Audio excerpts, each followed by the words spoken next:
photography today is at a critical historical juncture, one in which our relationship to the photographic image has changed profoundly, and conventional assumptions about photography, its veracity and uses, are now being radically altered. We are constantly confronted with electronic photographic imagery that bears on the construction of our everyday experiences.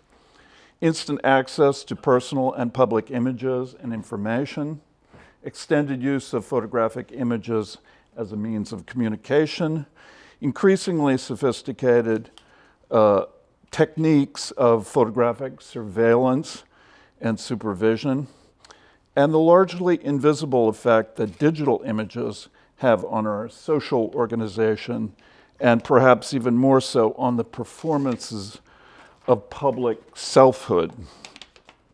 And yet increasingly, due to artificial intelligence, or AI, users disbelieve or take for granted the functionality of widely circulated images. Just this morning, the Washington Post reported, fake images of Trump arrest show giant step for AI's disruptive powers.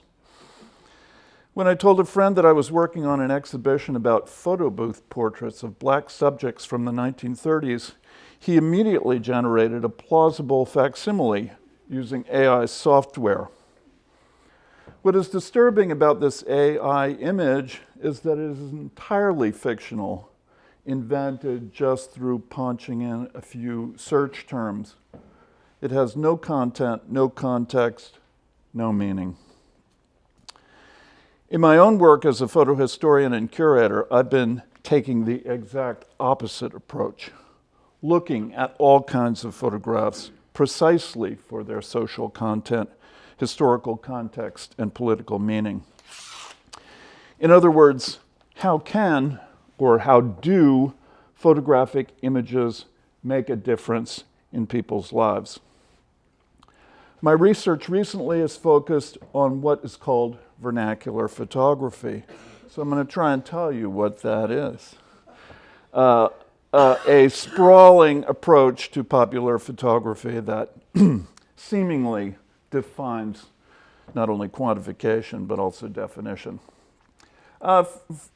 Lucky for us, the Museum of Modern Art has hastened to supply its own definition. Vernacular photography, MoMA says, is an umbrella term used to distinguish fine art photographs from those made by non-artists for a huge range of purposes, including commercial, scientific, forensic, governmental, and personal reasons. Snapshots capturing everyday life and subjects are a major form of vernacular photography. I'm not sure that I would agree with this working definition, which sees vernacular more as a noun or a category than as an adjective. I prefer to regard it more as a critical function or process, and I'll explain a little bit more about that. Snapshots. I love snapshots, and I would be inclined. Who is it? She went away. Any guess? No? Patti Smith. I love snapshots, but I would define vernacular photography this way. Vernacular photographs are personal or professional images that document and facilitate inauspicious transactions of everyday life. They are communicative and collective. They have a deliberate purpose or function for which they are shared with specific audiences. They are often anonymous, and they shift creativity from the maker to the viewer or user of the photograph. They often exhibit a high degree of skill or inventiveness, but are more often prized for their use than for their inherent or overt aesthetic features. They are not generally intended to be framed or displayed as art. Vernacular photography is popular, domestic, and functional. It is the people's photography. In fact, by definition, the term vernacular refers to the people, to the products of the people, to what is ordinary or popular. In considering language or architecture, for example, vernacular refers to the common, the general, the unschooled, or the colloquial form of language or architecture, as opposed to the polished, high style, the urban forms, the professional. With greater attention to tradition, continuity, and adaptability than to formal experimentation, vernacular buildings or dialects often display unique, creative, and expressive forms, showing distinctive characteristics depending on regional tastes or local variations. This notion of the vernacular aligns with what is called low culture as opposed to high culture. It is a class distinction as well as an aesthetic one. In this regard, vernacular photography is precisely what fine art photography and its destination point, the museum, work to reject. Given the breadth of this revised methodology, one might usefully compile or examine archives of, for example, occupational tintypes, snapshots, family albums, commercial photography, studio portraits, wedding photographs, tourist slides, ethnographic studies, and prison mugshots, for example. Not to mention stereographs, tintypes, Polaroids, and penny postcards, and the recent digital variations of such photography now circulating widely on the internet. One might also add to these types of two-dimensional photographs the ways that photographic images have been popularly adapted to domestic and decorative applications, such as three-dimensional objects, quilts, paperweights, pillows, lampshades, frame memorials. I know some of you have collected these. Most of these, I know you have. Most of these vernacular images and objects were made by family members and friends, now regarded as unknown or untrained photographers, but many were also made by very skilled photographers. This guy was a professional. He had to line up all those kids to make that flag. Using this definition, vernacular photography seems to describe about 99% of all photographs ever produced, the great mass of ordinary photographs, and it is clear that the most serious examinations of photography have actually carefully avoided this bedrock of photographic practice. Thus, photo historian Jeffrey Batchen said recently, "How can photography be restored to its very own history?" What unites these photographs is not an aesthetic or a style, but a function. These images are utilitarian and purposeful. Vernacular photographs are defined by their use or purpose. They enact some kind of social or political function. Passport photographs or employee ID badges, such as you see here, are designed primarily to serve as official identification of the bearer, regardless of the aesthetic merits of their individual portraits.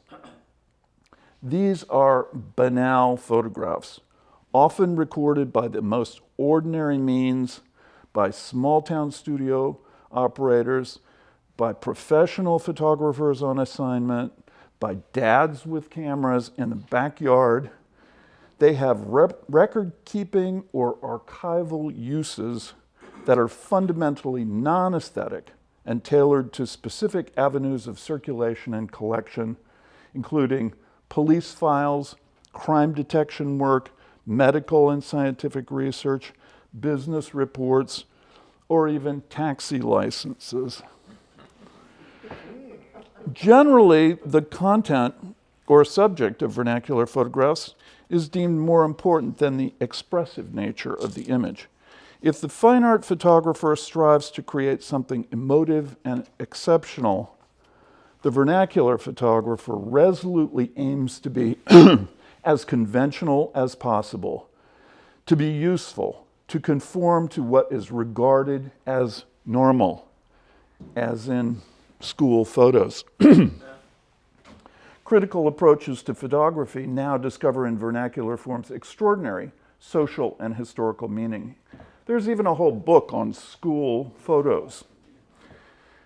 The interest in commercial photography of all kinds, including medical, legal, and administrative forms, as well as all manner of studio portraiture, ranging from postcards to formal portraits, extends from the artistic appeal of the objects to its uses and social value. This is a counter-narrative to dominant art historical approaches. This is history from below, and increasingly critics and curators have recognized that such pictures constitute a buried strata of material forms and cultural practices that mark difference in society, and that they contribute to a wider understanding of popular culture and social history. This sort of reconsideration of vernacular photography, not as throwaway junk culture, but as an expressive and politically resonant document of everyday life, helps to reposition and reconceptualize the function of such artifacts and images. Dealing with the common and the quotidian, while not necessarily more democratic or laudatory, may offer new meanings to a wider range of viewers, in part because it poses direct questions about the uses of such photographs in any individual's contested daily social, political, and personal interactions. The first work that really transformed my thinking in this regard was Santu Mofokeng's Black Photo Album from 1997. Get back there. Presented as a dual slideshow, Mofokeng's piece juxtaposes images of Victorian family photographs from South Africa that Mofokeng had found in his anthropological fieldwork, with, on the juxtaposed slide, provocative questions about their original purpose and contemporary meanings.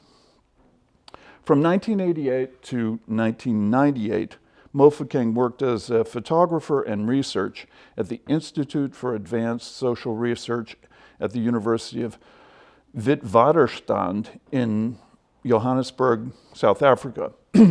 Throughout the time he worked there, he acquired, compiled, copied, and retouched an expansive archive of studio portraits from subjects that he met in his research. These featured middle-class black sitters from 1890 to 1950, from which he created this piece, the Black Photo Album, subtitled "Look at Me." The slideshow features reproductions of vintage prints that the artist digitized and restored, and incorporates the text slides that identify the sitters, that cite speeches that present racist ideologies of the period, and that pose these provocative questions that were crafted by Mofokeng himself. For example, as you see here, Mofokeng asks, are these images evidence of mental colonization, or did they serve to challenge prevailing images of the African in the Western world? This project really made me think about how we overlook or dismiss these personal cultural objects and how their value continues to resonate as we apply new interpretations. With the Black Photo Album, the artist exposes the neglected history of urban black working class individuals under colonialism and considers the aspirations of middle-class Africans of the early 20th century, offering new considerations on their community's complex identities, dynamics, and aspirations.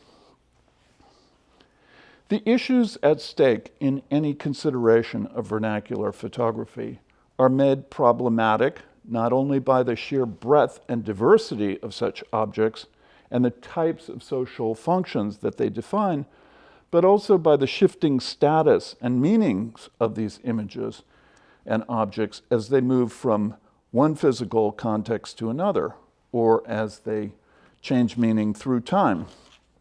In one setting, a particular vernacular image may be crucially valued or rich in personal associations. In another context, those same images might be considered worthless, devoid of useful content or meaning, having lost their connections. Such works require a new language, a new methodology of interpretation. As scholar Barbara Kirschenblatt-Gimlet notes, no photograph was ever born vernacular, as the vernacular is not a fixed category or taxonomy, but a critical process of uncovering and evaluating everyday practices signified by the image. It's equally clear that the vernacular is an interpretive approach inflected by viewers' assumptions about value and hierarchy. My own understanding of vernacular photography is rooted in a theory of everyday life, one that pays attention to the banal and the overlooked, the boring and the passive, the significance of the quotidian, and the often repetitive micro-events showcased in commonplace, everyday photography. French theorist Henri Lefebvre defined everyday life this way: in a sense residual, defined by what is left over after all distinct, superior, specialized, structured activities have been singled out by analysis, everyday life defines itself as a totality, a nothingness. In other words, everyday life is as an important lens through which individuals negotiate the essentially political micro-decisions that govern every aspect of their daily lives. Their self-representations and their resistance to or conformity to political regulations and social mores. I would draw a parallel between Lefebvre's notion of the commonality of everyday life and the ubiquitous production and distribution of vernacular photography. In this sense, photography is not a neutral recording device, but is an active agent mediating the construction of an individual's imagined version of everyday life.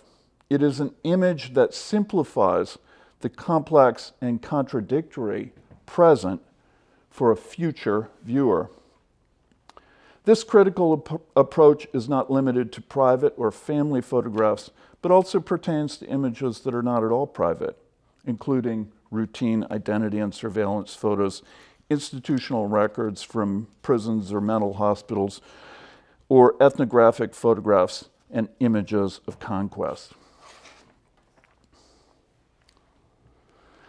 Central to the idea of the vernacular is the notion of sharing. An image or object that circulates within a family, neighborhood, or community that has common values. I want to focus a little bit here on the family photo album because for most of the history of photography, that has been the most familiar example of how personal images are shared. From the invention of the handheld Kodak camera in 1888, that's probably the one you have, to the widespread use of the internet for photo sharing and storage, the family photo album was a central vehicle for representing and unifying family and social identity. An album was a repository of memories and a chronicle of aspirations. It allowed makers to record, interpret, classify, and preserve their everyday experiences and rituals in love, in war, in business, and in the domestic sphere. Following the increasing availability of affordable photographic tools, along with the proliferation of print media in the early 20th century, the photo album provided an accessible format for narrating, commemorating and shaping everyday stories. Surviving photograph albums are often distinguished by the ingenuity and passion with which they were assembled by their makers, with surprising arrangements of photographs on the page, as well as jumbles of printed ephemera and other materials. Most photo albums demonstrate two salient characteristics: subjects willing to pose or enact engaging, spontaneous performances for snapshot images, and two, the maker's subsequent intention to physically arrange, cut, collage, and piece together images and text. The compilation of these albums signals not only an innovation in autobiographical storytelling, but also a unique facet of visual culture in which everyday images could be creatively appropriated, reassembled, and concretized into vibrant narratives. Such tactile, intimate chronicles demonstrate that vernacular photo albums derive not only from the plush Victorian portrait album, but also from the more quotidian domestic archive, the Book of Scraps. Scrapbooks began as friendship albums, incorporating notes, sketches, and signatures from communal circles, and later clippings, cards, and other ephemera. In this way, they are simultaneously private and public, meant to be shared with self-appointed communities. They distill a moment in time and communicate its particularities. As a domestic record of personal memories, they act as the visual and material equivalent of oral histories. At the same time, these family photo albums are an expression of social history, often revealing specific attitudes toward the family, toward gender, towards race and the nation. This type of work considers photographic objects and cultural artifacts perhaps forgotten or discarded by those personally connected to them or their original owners, not only as treasured recollections, but as belonging to a social world. Produced within culturally specific contexts, such albums and scrapbooks bear witness to major events and prevailing social conventions, not unlike the pervasive and popular digital platforms used today.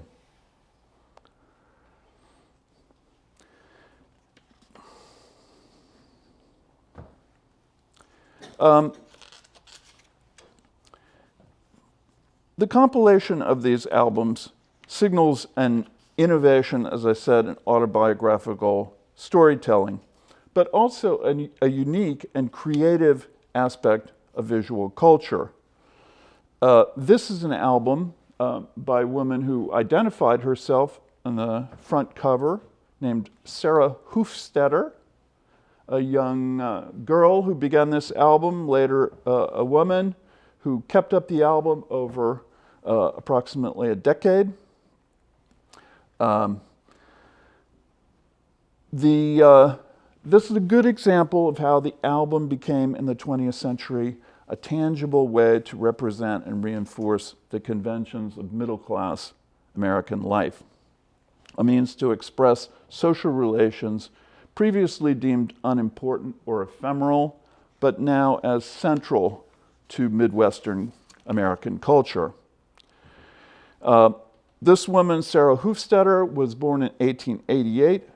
She began this album in 1908 when she was 20 years old and continued for the next 8 or 9 years till 1916 or 17.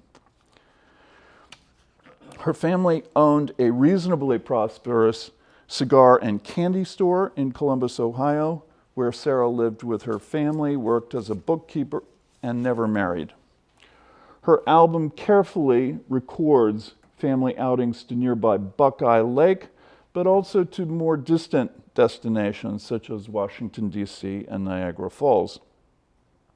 Of course, what we see is her album is distinguished by an extraordinary array of strangely shaped photographs printed using special masks showing family and friends in various informal portrait poses and engaged in various sporting activities.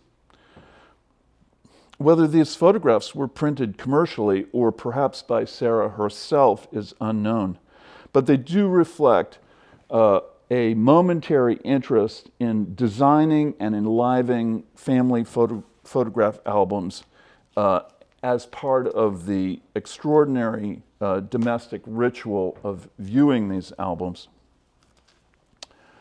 Hufstadter died in Columbus, Ohio, in her family home in 1988, just a few months short of her 100th birthday.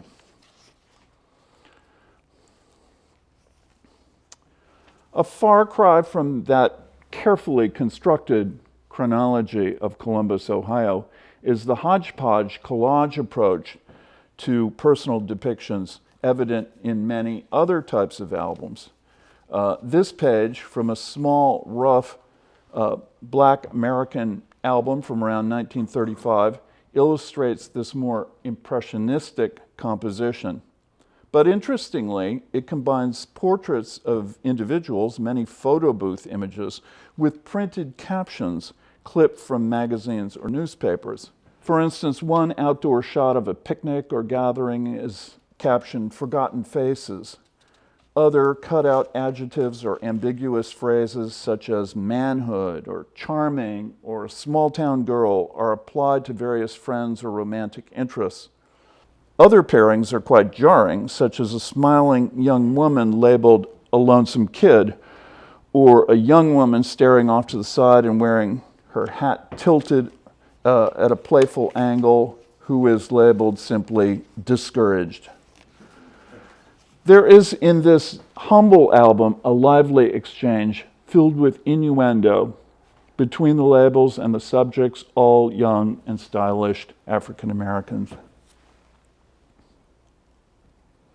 An even more elaborate version of this type of collaged autobiography is the scrapbook and photo album arranged over several years by Richard Hicks Bowman, who served in the U.S. Air Force during World War II, stationed in what is today Western New Guinea and the South Philippines.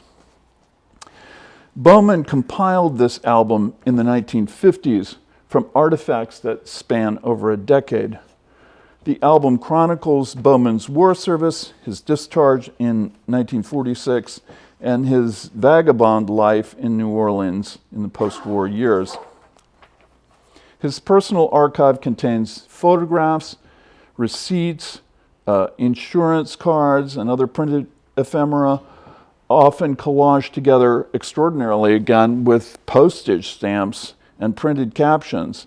And his scrapbooking style is lively and inventive, often using words or phrases clipped from magazines and newspapers to comment on pictures of himself or others, particularly his lady friends. My aching back. There's 50-page spreads of this. It goes on and on. It's an extraordinary album. But through these captions and handwritten notes, Bowman weaves a narrative about his love life, my forbidden past, his war buddies, many of whom were killed, as you can see on the facing page. And much of the commentary concerns his experiences as a black soldier, and several news clippings refer specifically to the racist treatment of African Americans in the service during the war. Bowman celebrates the visit of boxer Joe Louis and actress Hattie McDaniel, and he refers to dark-skinned Pacific Islanders as my people and my brothers. So even in something as straightforward as a family album, the makers were often making an overt or explicit political statement. Family snapshots, family albums rarely convey the anxieties of domestic gender identity, preferring instead to replicate and record the enactment of social roles proscribed by convention. These personal documents of the successful performance of ritual social obligations reinforce the acceptance and perpetuation of heteronormative gender positions. But vernacular photographs are often disruptive and are generally ambiguous, some deliberately so, in order to evade censorship or exposure or to establish bonds of subcultural community. For example, the photographs from this diminutive photo album created by 4 young women on an outing in the countryside remains inscrutable. The women at first wear clothing as they stroll through the countryside. Ultimately, each in turn removes her shirt and poses for typological snapshots of her back, hands, and feet. These highly personal vernacular photographs show private and somewhat unexpected versions of gender representation and sexuality, perhaps suggesting queer intimacy. In fact, it is the not knowing, the not naming, that makes the album so appealing. In fact, I would draw your attention to a project by photo historian David Deacher called Dear Friends, in which he singled out historical photographs of men together and proposed that they appealed to him because of his own queer identity. And he sought to see those relationships in these images. The book was somewhat controversial at the time because a lot of people said, "Where's the evidence? What do you know about these people?" And my point would be, it's exactly that ambiguity that allows for these imaginative interpretations of the image by a contemporary reader. The meaning and original use or intention of such images remains obscure or ambiguous, as with the girls in the countryside. Any contemporary interpretation of the sexual relationships, filial comradeship, or social relations depicted in these representations relies on the responses of the viewer, not the maker, and not even the subjects and what they propose to show in their pictures. This is a kind of newly subjective methodology that critic Stuart Hall called the politics of reading, taking advantage of your political position in interpreting pictures in ways that you find particularly useful. In extending Stuart Hall's politics of reading to a more activist intervention in historical representations and community building, artists and contemporary art photographers have often been the most inventive and critically engaging, just as the example of Santu Mofokeng that I spoke about in the beginning. The mainly historical collections that these artists and photographers look at display 2 characteristics that might be regarded as crucial to our networked 21st century moment. First, a desire and a capacity to capture and record the often overlooked or disregarded minutiae of everyday life. And 2, the tools, often digital tools, necessary to collate and organize the overwhelming volume of images and information that results.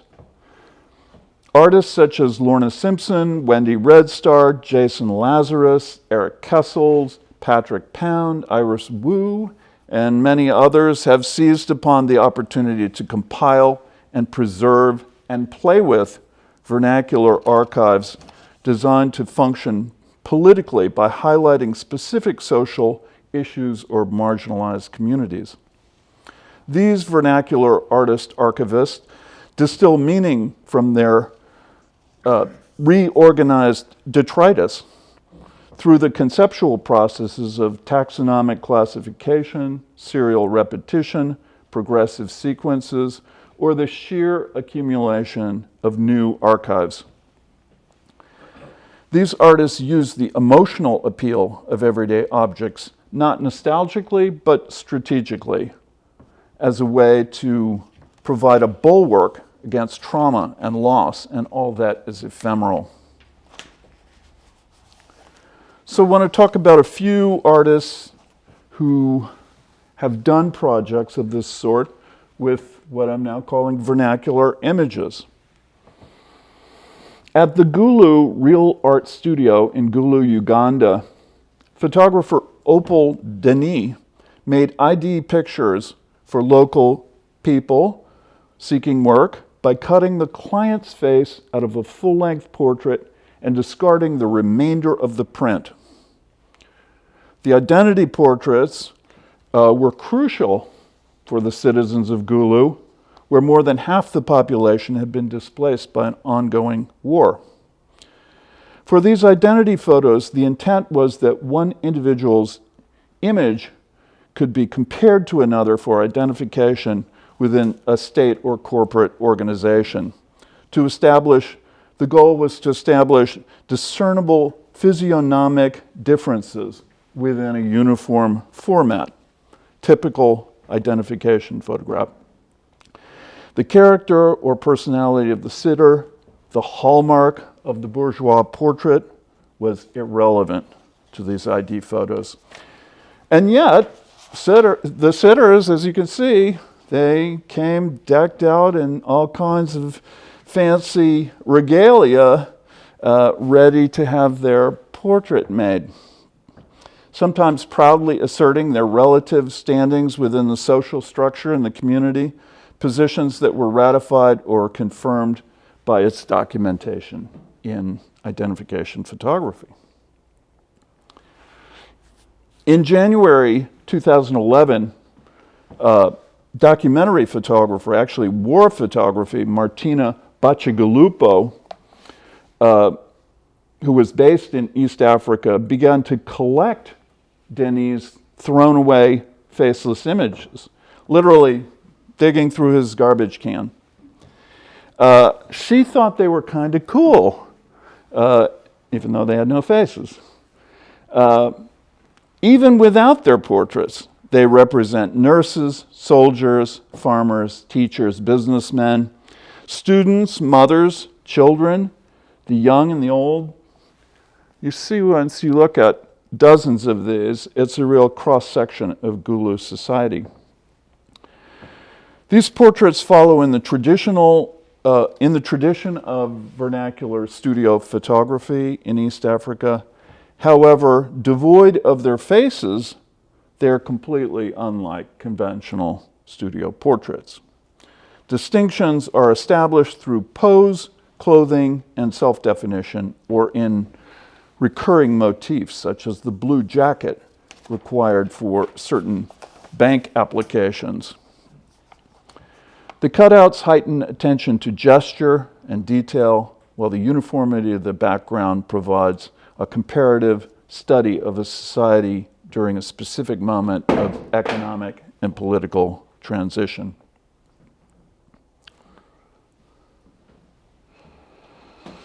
The next artist who I want to say a few words about is Idessa Hendlis, a Canadian gallery owner, artist, and, well, collector of teddy bear photographs, vernacular photography extraordinaire.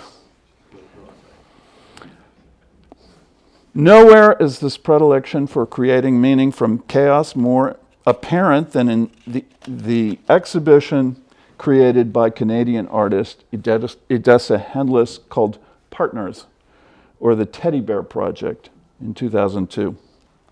In my estimation, one of the most significant creative expressions of the last 2 decades. If computers have granted immateriality to images, they have also provided the precise network for photographs to recirculate as artifacts, as images, as potential archives. And Hendlis, using eBay and other online sources, was able to amass over a few years an archive of over 3,000 vernacular photographs, each one including the image of a teddy bear, the ultimate comforter. These once beloved, now discarded photographs, and she wondered why they were discarded. How could such beloved images be discarded? So she retrieved them, and each was neatly mounted and framed, arranged in meticulous subcategories and taxonomies, and then hung in this dizzying salon-style installation with massive wooden cabinets and a mezzanine level accessible by a spiral staircase. Unlike an array of arrowheads or African masks displayed for the didactic purpose of comparing and contrasting data, Hendelis says, the Teddy Bear Project takes vernacular, mundane family album photographs and makes them into a project with meaning that is metaphorical. Among other things, this overwhelming exhibition makes the point that while all museums are predicated on the desperate urge to preserve the past as it disappears around us, what is most endangered is often that which is most common and most personal, particularly in an era dominated by social media platforms that recklessly trivialize and commodify our most intimate emotional selves.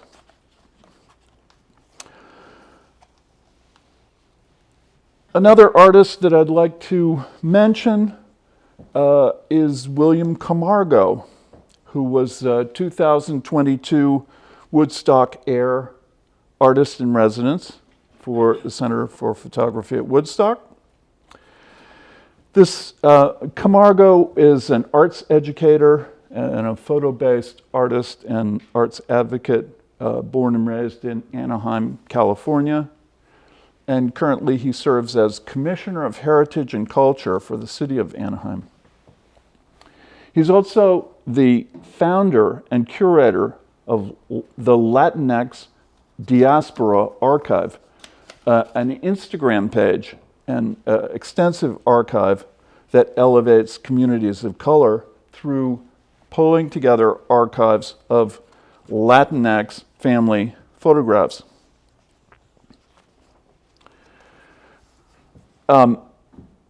Camargo says, and here's some examples. Camargo says, the project I've started is about reuniting communities of color, those specifically of the Latinx diaspora. While this is a huge task for anyone to undertake, many others have succeeded. Other non-traditional archivists, and he cites several of them by their Instagram handles, and many more accounts are part of the Archive as Activism movement. So this is seizing on vernacular photographs as they circulate on the internet and building them into archives that have new meanings. It is an attempt to question the institution of the archive, to ask, who holds the majority of archives of Black folks, of queer folks, of Latinx communities, and other marginalized groups? Who has access to them? How are they displayed? Camargo says, coming from a low-income background, an attempt to look at the archives that he wanted to visit posed difficulties, so he made his own. It aims to center family photos of the Latinx diaspora through an Instagram account to make them available internationally for free. He considers himself a non-traditional archivist, and each image is scanned, available on the internet, and the original returned to the family. So it's not about preservation of the originals, it's not about fetishizing the object, it's really about creating an online community through images that would otherwise be lost or at least invisible. And the last project I want to talk about is an exhibition at the Center for Photography at Woodstock called Black Photo Booth from the collections of Naki Gorinen and Oliver Wassow. Naki Gorinen and Oliver Wassow are two visual artists who have very successful careers as artists, but they're also scholars of American portraiture. Naki Gorinen is the author of a book called American Photo Booth, and Oliver Wassow is the author of two books on vernacular portraiture. They both happen to have extensive collections of black photo booth pictures, images that, as you saw in some of the early albums, were often cast aside, discarded, unrecognized. The introduction of the photo booth in the late 1920s, I would say, marked a watershed moment in American culture, and certainly for vernacular photography. For the first time, folks from all walks of life could have their portrait taken quickly, conveniently, and inexpensively. I wouldn't say that this was necessarily democratization of photography, but at least provided a point of access.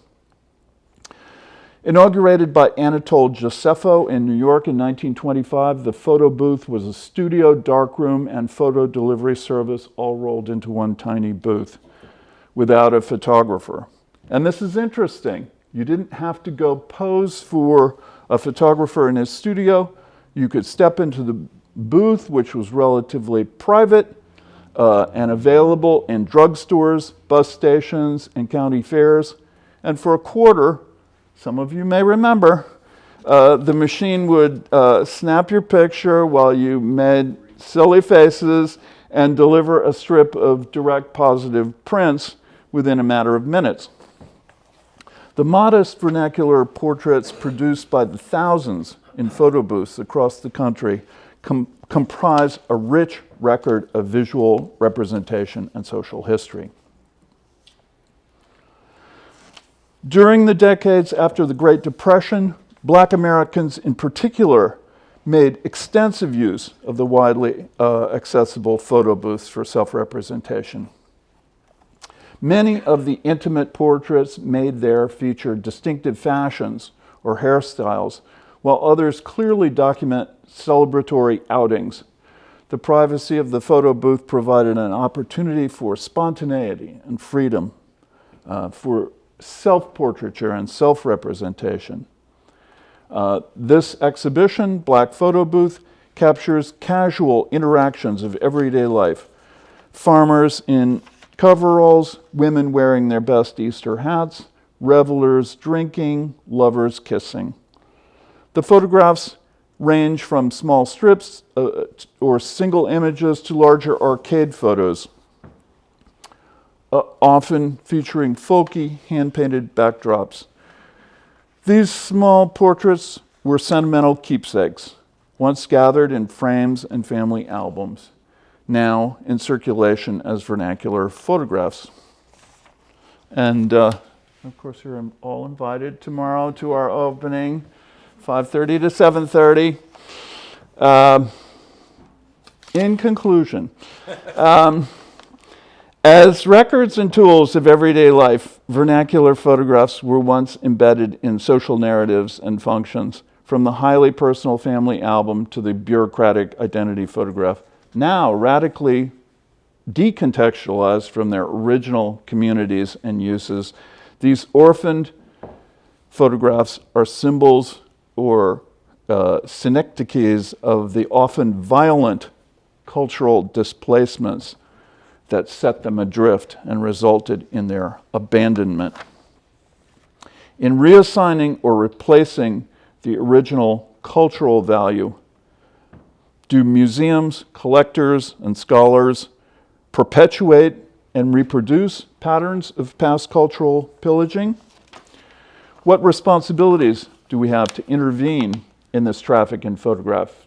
And how can we reconnect these orphaned artifacts to the stories, histories, and communities from which they have been divided.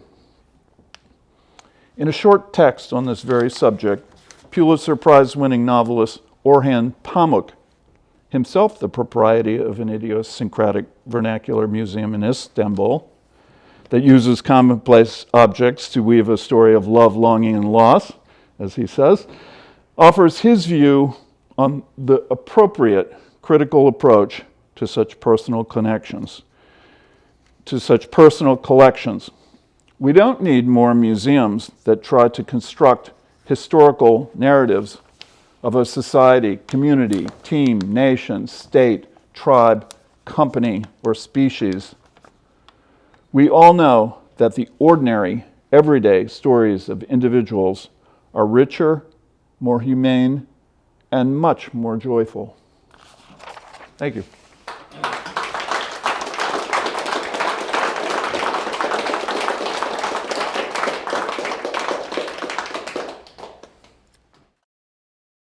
Answer questions, discuss further. So what is the role of museums? Changing every day.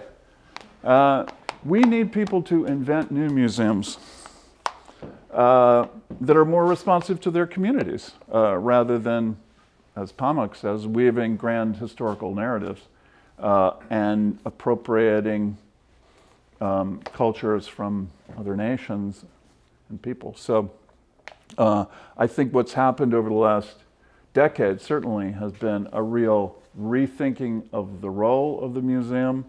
As you've seen, museums repatriating objects, rethinking their leadership, rethinking their corporate sponsorship, and really reevaluating their basic mission and purpose and history. So I think that's a good thing. I say this at the end because it's analogous to what I'm talking about with photography, which has a history, a very rather narrow in retrospect and conventionalized history. And museums also function in a very conventionalized way, and they replicate the structures and ideologies of the culture around them rather than challenging a lot of those views, which they could potentially do with historical artifacts and images, as they're doing right here at the D&H Museum. Yes? Yes? I have a question. Almost everything that you showed us as an example of vernacular photography involved images of people. Mm-hmm. But it seems to me that there's a whole class of what I would call non-professional photography that's, let's say, travel photography. I mean, that's, I think, a lot of what's on the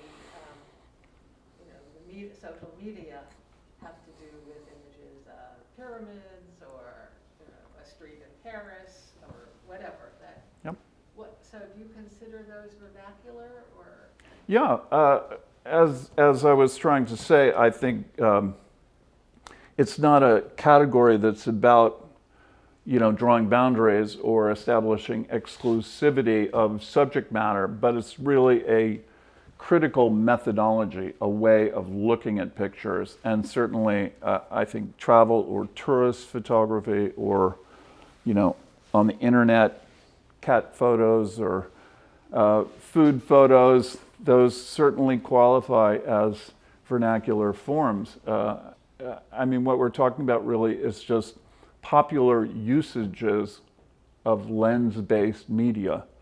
And you can broaden the definition of photography as much as you want. And I would say as broad as possible. Let's think about all the types of photographs that are out there. And my questions would be, how do they circulate? What is the relationship between the makers, the subjects, and the viewers? And how do they relate to existing communities or communities in formation. So one of the things that struck me was you were talking about early photography, and you were distinguishing photography that was done for museums. But as far as I know, most of those early photograph photographers weren't working with the idea that museums would collect them. That didn't That's start correct. until the last 50 years. Really. Right. So what, do you consider them vernacular or later? I'm talking. Like Julia Margaret Cameron. Yeah. Like, Yep. those pictures Yep. of girls. So, if we're talking about, for example, amateur photography in England in the 1860s, this was an aristocratic project. It was not something that was accessible to people in all strata of society to either make pictures or have their picture made, right? And so Julia Margaret Cameron's a really interesting example of somebody who was an aristocratic amateur who was highly skilled and extremely intelligent and made beautiful photographs. You could probably make an argument that those had some vernacular application in that she wasn't necessarily making photographs to be displayed at the National Portrait Gallery, although she did do that. A lot of her photographs were of family members, right? And she made albums that she presented to members of the family with these highly sophisticated photographs. So those, could be considered high-end vernacular photographs. It's really just more about how things are used rather than fitting into a particular category.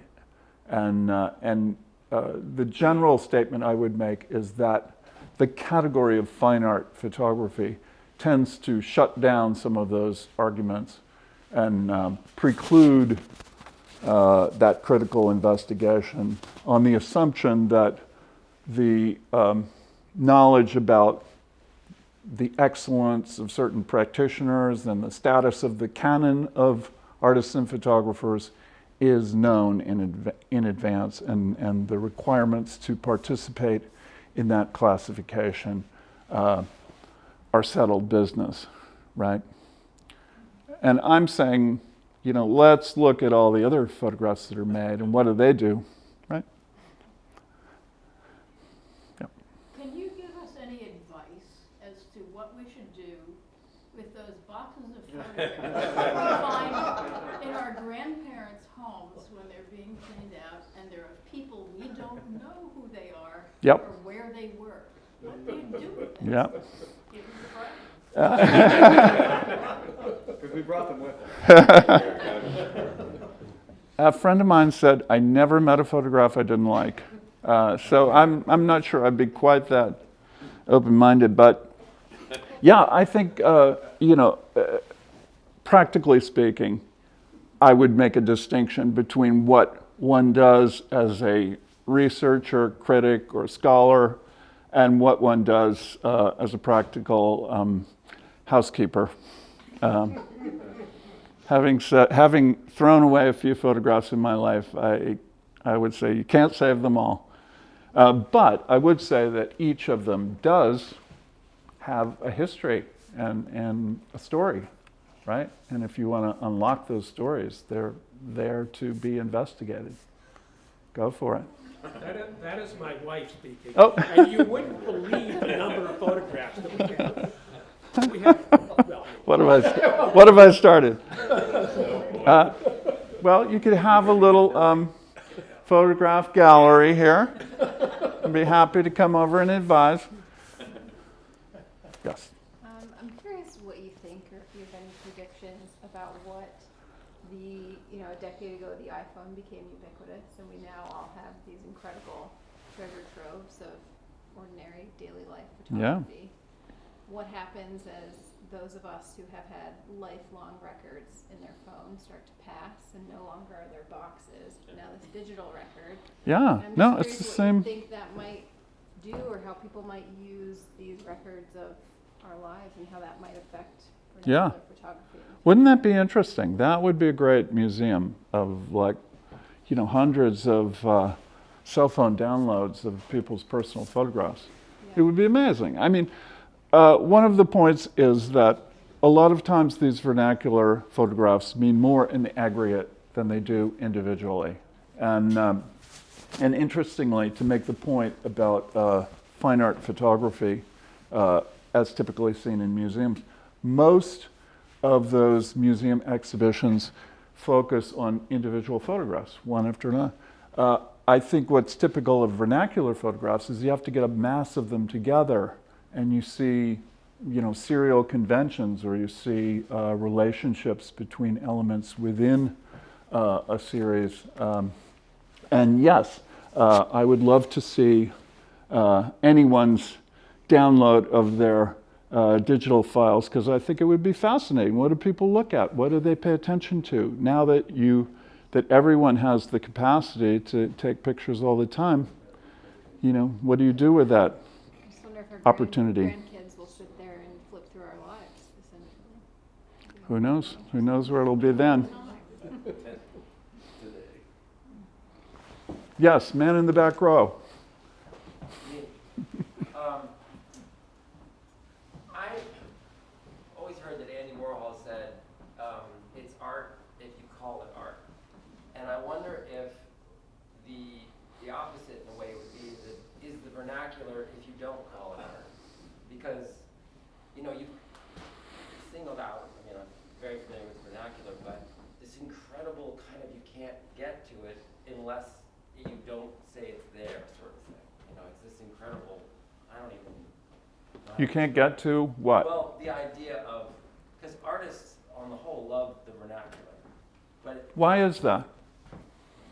well, that's a really good question. I think in part because there's, if I can dare to say it, there's sort of almost a purity there because they're so anti-pretentious.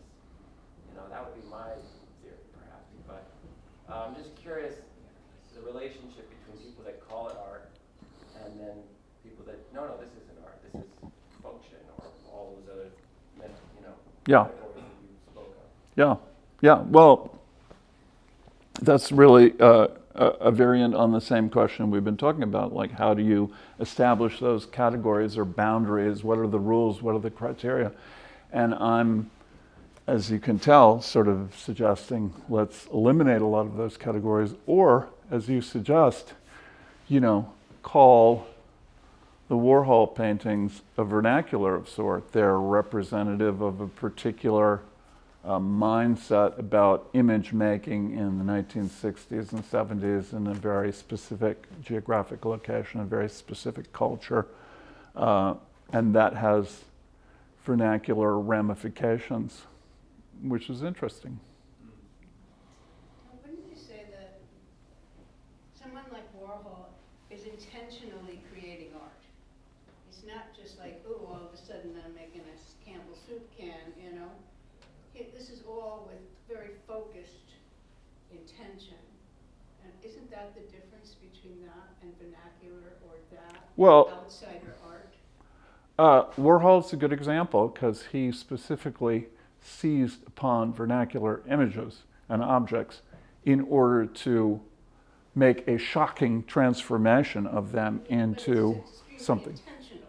Yeah. Whereas all these other little, let's go in a photo booth, nobody's there to make a piece of art. Right. Unless they happen to be artists who Right. are getting in the booth and deciding we're going to do a little project. Right. So that's what I would think. There was no intention to make art from these things. Right. And Well, I don't know. I think that's a big difference.